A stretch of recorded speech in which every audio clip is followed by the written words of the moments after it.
நாலு மீனியும் பொழுது பூமியை விட்டோம்னு சொன்னால் உப்பாடும் முகம் என்று சொல்லி கரையிலே விட்டோம் என்று சொன்னால் கண்டை கால்கள் நோக்கி என்று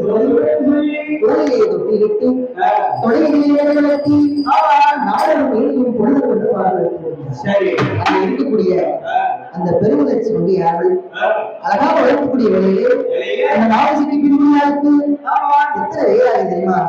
ஒரு வயது இரு வயது